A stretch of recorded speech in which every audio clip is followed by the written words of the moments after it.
Welcome to Truck 101. We're going to talk about how does a turbo work on the semi-truck.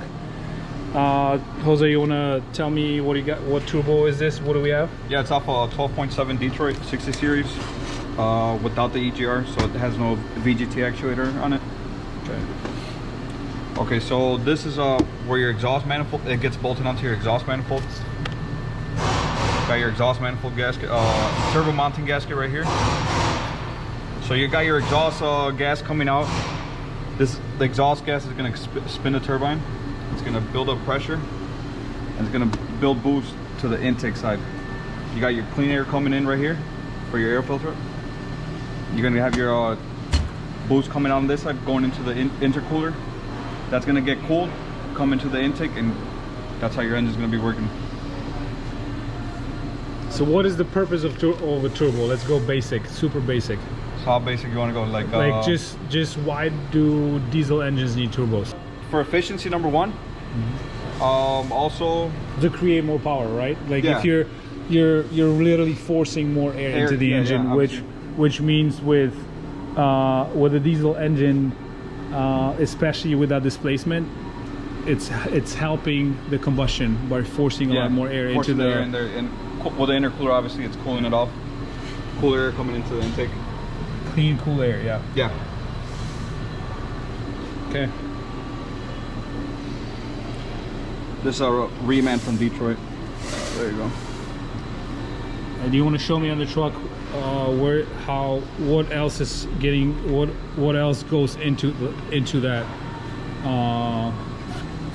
So you got your turbo oil feed.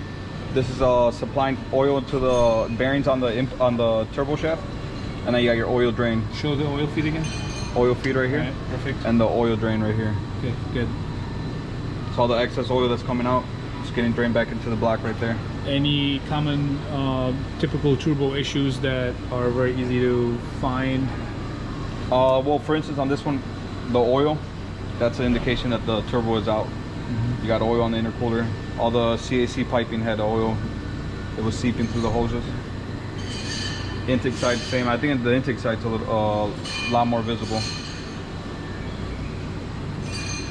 Okay. Exhaust manifolds, they're good. So, you know, that's something else that you want to look at when you remove the turbo. When would you suffer? Give me like a lack of boost issue, like scenarios where like, hey, I'm not building on boost, or I'm not building. What could be some of the common problems? As a driver, what you will notice is driving up a hill or with a load or sometimes with bobtail, you hear if you have a big boost leak, it could be, for instance, like one of those intercooler hoses blown up or cracked intercooler. You will hear that, and obviously your fuel mileage is going to go down with that boost leak. Lack of power. Lack of power, number one, yeah. So I mean, it's something that should be, once you're doing a PM, it's something visible. Like if I were to do the PM on this and I saw this, you know, that's a sign of something. True.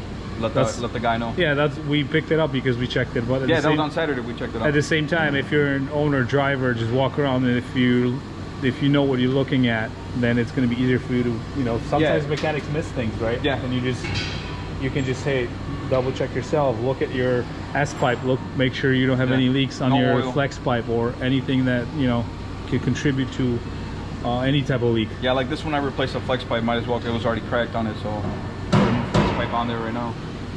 As a driver, you know, you open up your hood daily, and you know, that's, if it was always dry on a daily basis and one day you see oil, obviously that's a good indication, oh, something's going on. And this driver unfortunately did not pick it up. Exactly. Yeah. That's why we do weekly checks. But perfect. Thank you for watching, guys. Subscribe if you haven't, share, and we'll talk to you soon.